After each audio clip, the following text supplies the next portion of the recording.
Hi friends, welcome to Kritika Designs. இந்த வீடியோவில் violet colour ப்ளவுஸில் சூப்பரான டிசைன் தான் பார்க்க போகிறாங்க. இது பார்த்திங்கன்னா க்ரீன் கலர் saree, அதனால் க்ரீன் கலர் த்ரெட் வந்து அங்கங்கே நம்ம யூஸ் பண்ணியிருக்கோம். இது பார்த்திங்கன்னா பேக்கில் வந்து நெட்டை யூஸ் பண்ண போகிறோம். போட் நெக்கு வித்து கீழே பார்த்திங்கன்னா ஐ ஷேப்புள்ளும் நம்ம என்ன பண்ண போகிறோம்னா நெட்டை வந்து அட்டாச் பண்ணிக்கலாம். அதுக்காக நம்ம ப்ளவுஸு கிளாத்து மேலே நெட்டு இது மாதிரி வச்சுட்டு நான் பெல் பின்னு வச்சு பின் பண்ணிக்கிறேன். நெட்டு போட போகிற ஸ்பேஸ் பார்த்திங்கன்னா கம்மியாக இருக்கனால நம்ம இது மாதிரியே வந்து பின் பண்ணிக்கலாம். நெட்டோட நம்ம அவுட்லைன் மாதிரி இருக்குது இல்லைங்களா, நம்ம ஐ ஷேப்போட அவுட்லைன், அதில் வந்து பார்த்திங்கன்னா 2 லேயர் வந்து ஜரி த்ரெட்டில் செயின் ஸ்டிச்சு கொடுத்துட்டு அது மேலே ஜிக்ஸாக்கும் போட்டிருக்கேன். அப்போ கொஞ்சம் ஸ்ட்ராங்காக இருக்கும். அதுக்கப்புறம் பேக் சைடில் பார்த்திங்கன்னா நம்ம போட்டிருக்க அவுட்லைன் அது மேலே வந்து க்ளோ போட்டிருக்கிறேன். இது எதுக்காகனா நம்ம கட் பண்ணதுக்கப்புறம் இந்த ப்ளவுஸ் கிளாத்து பார்த்திங்கன்னா கொஞ்சம் பிசுறு வர மாதிரி இருக்கும். அது வந்து க்ளூ போடும்போது எல்லாமே டைட் ஆயிரும், நம்மளுக்கு வந்து சீக்கிரம் வந்து பிரியாது. இப்போ பார்த்திங்கன்னா சென்டர் அந்த ஐ ஷேப்புக்குள்ளே ப்ளவுஸு கிளாத்து வந்து நம்ம கட் பண்ணி எடுத்துடணும். 6 நீடிலுக்கு வந்து அதை வச்சுட்டு கொஞ்சம் நல்லா ப்ரெஸ் பண்ணும்போதே நம்மளுக்கு சின்ன ஹோல் வந்துடும். அதுக்கப்புறம் சிசர் வச்சு நம்ம கட் பண்ணிக்கலாம்.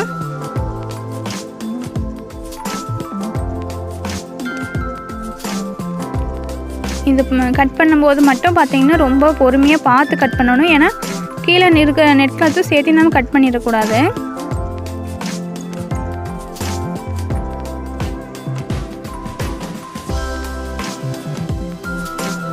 இது மாதிரி ஒட்டி நம்ம கட் பண்ணிக்கலாம்.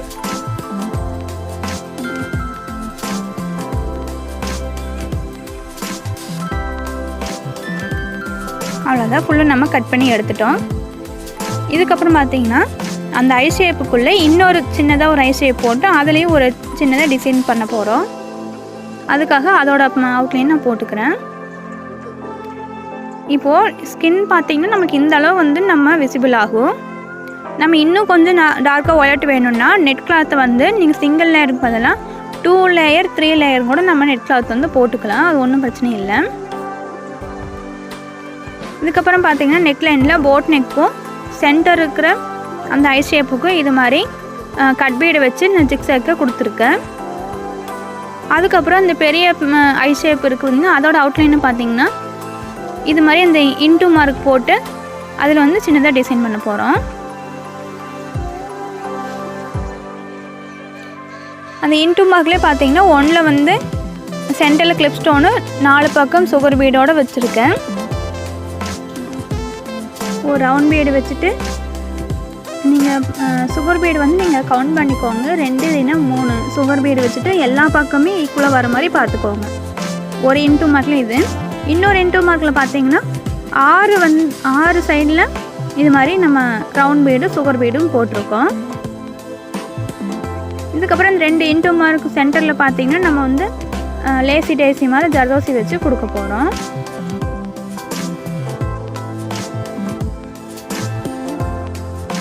நம்ம அந்த அவுட்லைன் பெரிய ஐ ஷேப்போட அவுட்லைன் கொடுத்த ஜிக்ஸாக் போட்டுக்கிறோம் இல்லைங்களா, அந்த ஒர்க்கு மேலே நம்ம பண்ணும்போது அந்த அவுட்லைன் வந்து மறைஞ்சிரும். ஒர்க்கு பார்த்திங்கன்னா இந்த பக்கம் நெட்டில் பாதி, அந்த பக்கம் கிளாத்தில் பாதி இருக்கும். இப்போ மேக்ஸிமம் பார்த்திங்கன்னா இது மட்டும் ஒர்க் பண்ணிக்கிறாங்க. நெட்டில் அந்த ஜாயிண்ட் வந்து தெரியாத மாதிரியும் நெட்டில் பாதி, அதுக்கப்புறம் ப்ளவுஸோட கிளாத்தில் இருக்க மாதிரியும் இப்போ வந்து ஒர்க்கெல்லாம் பண்ணிக்கிறாங்க. இதே இது வந்து நெட்டு உள்ளே அப்படியே இருக்குதோ, பேக் அதாவது அந்த கிளாத்தில் மட்டும் நம்மளுக்கு ஒர்க் இருந்தால் போதும்னு நீங்கள் வந்து அவுட்லைனுக்கு வெளியே பக்கத்தில் நீங்கள் வந்து ஒர்க் பண்ணிக்கலாம். கஸ்டமர் எப்படி கேட்குறாங்களோ அதுக்கேற்ற மாதிரி நீங்கள் வந்து கஸ்டமைஸ் பண்ணிக்கோங்க.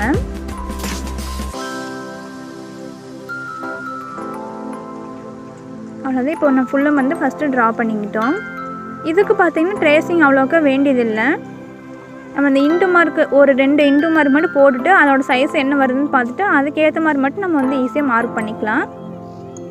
இந்த டிசைனுக்கு பெருசாக வந்து நம்மளுக்கு ட்ரேசிங் வேண்டியதில்லை.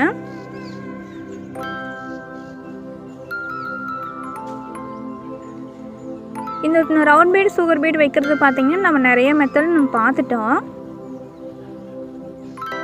ஒரு ரவுண்ட் பீட் போட்டுட்டு அதுக்கப்புறம் நம்ம ஒரு 3 சுகர் பீடு போட்டுட்டு அதுக்கப்புறம் அந்த பக்கம் வி ஷேப் மாதிரி நம்ம போட்டுக்கிறோம்.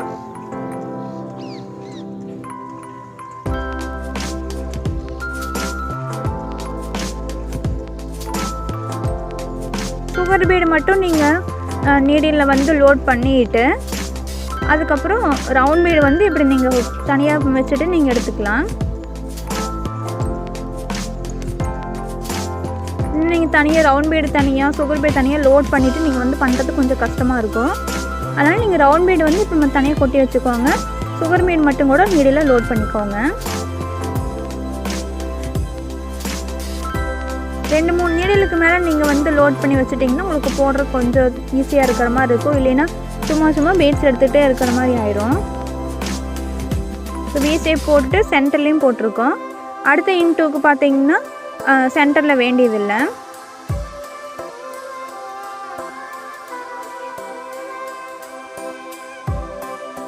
அந்த ஸ்விங் த்ரெட்டு பார்த்தீங்கன்னா நீங்கள் ப்ளவுஸோட கலர்லேயே எடுத்துட்டிங்கன்னா நம்ம நாட்லாம் பண்ணும்போது மேலே தெரிஞ்சால் அவ்வளோக்கா வெளியே வந்து தெரியாது.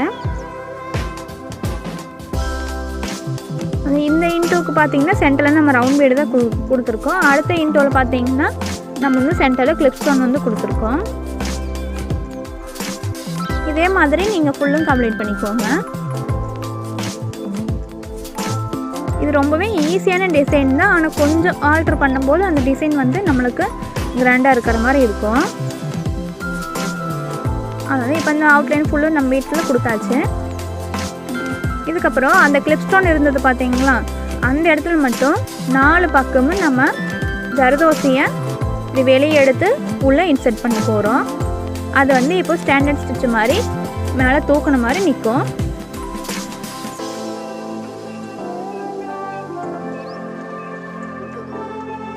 இது பார்த்தீங்கன்னா ஒரு 3/4 இன்ச்சு ஜர்தோசி எடுத்துக்கோங்க. அதுவே கரெக்டாக தான் இருக்கும்.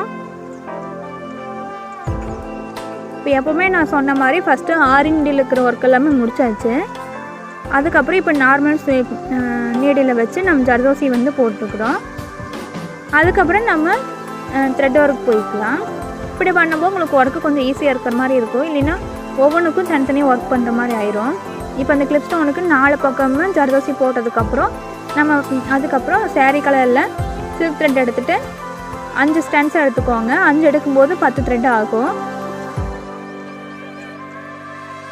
இதை போட்டு நம்ம இந்த ஜிக்ஸாக் கட் பீடை வச்சு போட்டிருந்தோம் இல்லைங்களா, அந்த இடத்துல நம்ம இது மாதிரி த்ரெட்டை வச்சு ஃபில் பண்ணிக்கலாம். அந்த ஜிக்ஸாக்கு உள் பக்கம் வந்து சீக்வன்ஸ் வச்சு ஃப்ரெஞ்சு நாட்டும், அந்த ஜிக்ஸாக்கு வெளியே பக்கம் பார்த்தீங்கன்னா நான் கொடுத்தது லாங் ஃப்ரெஞ்சு நாட்டு. வெளியே பக்கத்தில் லாங் ஃப்ரெஞ்சு நாட்டும் உள் பக்கத்தில் ஃப்ரெஞ்சு நாட்டும் வந்து கொடுத்து அந்த நெக்லைன் ஃபுல்லும் ஃபில் பண்ணிக்கலாம். ஃப்ரெஞ்சு நாட் கொடுக்கும்போது த்ரெட்டை எடுத்து அதுக்கப்புறம் சீக்வன்ஸை உள்ளே போட்டுட்டு நம்ம த்ரெட்டை சுற்றி அதுக்குள்ளேயே மணி இறக்குவோம். அப்போ தான் ஃப்ரெஞ்சு நாட் வந்து சீக்வன்ஸ் மேலே இருக்கும். ஆனால் லாங் ஃப்ரெஞ்சு நாட்டுக்கு பார்த்தீங்கன்னா த்ரெட்டை சுற்றிட்டு சீக்வன்ஸை வந்து ப்ளவுஸில் கிளாத்தில் இருக்கும், அதுக்குள்ளே தான் நம்ம இன்சர்ட் பண்ணுவோம். உங்களுக்கு 2க்கும் டிஃப்ரென்ஷியேட் தெரியும்னு நினைக்கிறேன்.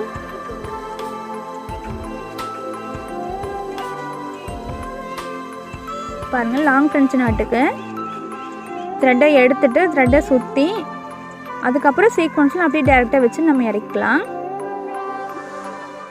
ஆனால் ஃப்ரெஞ்சு நாட்டுக்கு பார்த்தீங்கன்னா த்ரெட்டை கீழேருந்து எடுத்த உடனே சீக்வன்ஸை போட்டுட்டு அதுக்கப்புறம் தான் த்ரெட்டை சுற்றி அப்படியே உள்ளே இறக்குவோம்.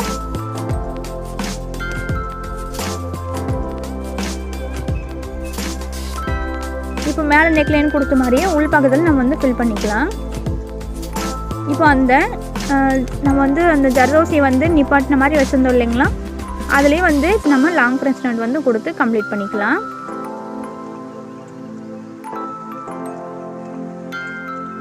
எந்த கேப்பில் கொடுத்துருக்குன்னு உங்களுக்கு தெரியும்னு நினைக்கிறேன். ஏன்னா ஃப்ரெஞ்சு நாட் லாங் ஃப்ரெஞ்சு நாடுங்கிறனால நம்ம சும்மா திருப்பி பண்ண வேண்டியதில்லை. அதுக்கடுத்து பார்த்திங்கன்னா ஸ்லீவ் பார்ட்டு. ஸ்லீவ்லேயும் நம்ம வந்து நெட்டு அட்டாச் பண்ண போகிறோம். அந்த மவுண்டன் ஷேப்பில் வந்து நம்ம அட்டாச் பண்ணிக்கலாம். ஸ்லீவோட ஹைட்டு பார்த்திங்கன்னா 9 இன்ச் இருக்குது. கீழே இருந்து 4 இன்ச்சில் நான் மார்க் பண்ணிக்கிறேன். மேலேருந்து 5 இன்ச் இருக்குது 9 இன்ச்சுங்கிறனால. அதுக்கப்புறம் நம்ம மேலே 4 இன்ச் மார்க் பண்ணிவிட்டு அது கீழே பார்த்தீங்கன்னா 1.5 இன்ச் தள்ளி கீழே மார்க் பண்ணிக்கோங்க. இப்போ சைடில் பார்த்தீங்கன்னா ஒரு 3.25 2 பக்கம் சைடில் மார்க் பண்ணிக்கோங்க.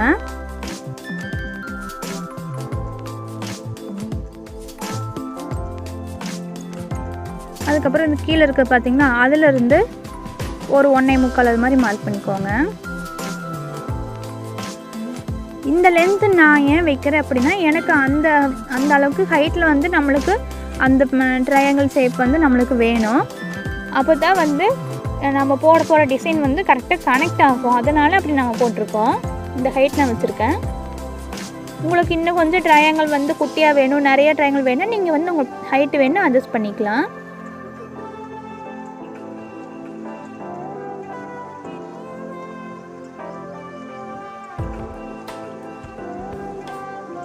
நான் 2 அந்த டாப்புக்கும் பார்த்தீங்கன்னா இடையில கேப் பார்த்தீங்கன்னா 3.25 எடுத்திருக்கேன்.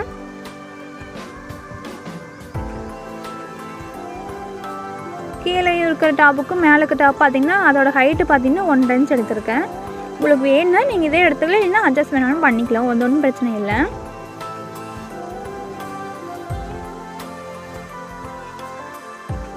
கீழேருந்து 4 இன்ச் இருக்குது. 9 இன்ச்சுங்கிறனால மேலேருந்து 5 இன்ச்சு விட்டு கீழேருந்து 4 இன்ச்சு தான் மார்க் பண்ணியிருக்கிறேன். 2 இதுக்கு மொத்த லென்த்து பார்த்திங்கன்னா 6, 2 அதாவது ஒரு மவுண்டனுக்கு இன்னொரு மவுண்டனுக்கு அந்த 2 டிஸ்டன்ஸும் பார்த்தீங்கன்னா 3.25 எடுத்திருக்கேன்.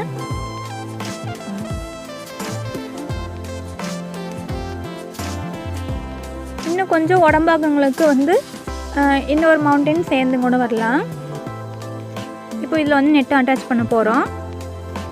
இப்போ நம்ம ட்ரா பண்ணிக்கிறோம் இல்லைங்களா, அந்த கேப் ஃபுல்லும் நம்ம நெட்டை அட்டாச் பண்ண போகிறோம்.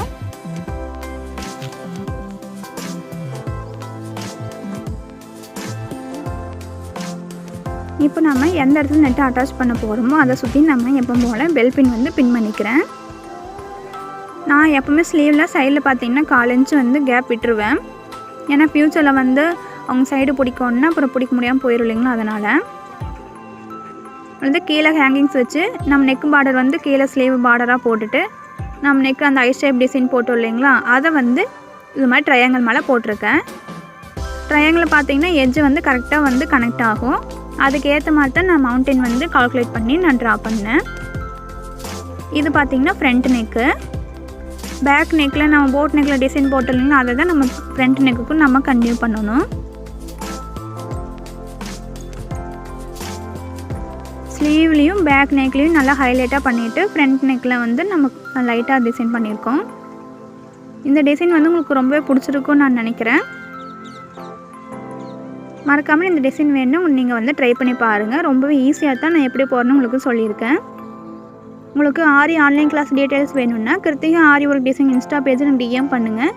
மறக்காமல் நம்ம சேனலை நம்ம சப்ஸ்கிரைப் பண்ணிக்கோங்க. நெக்ஸ்ட் வீடியோவில் பார்ப்போம். தேங்க்யூ.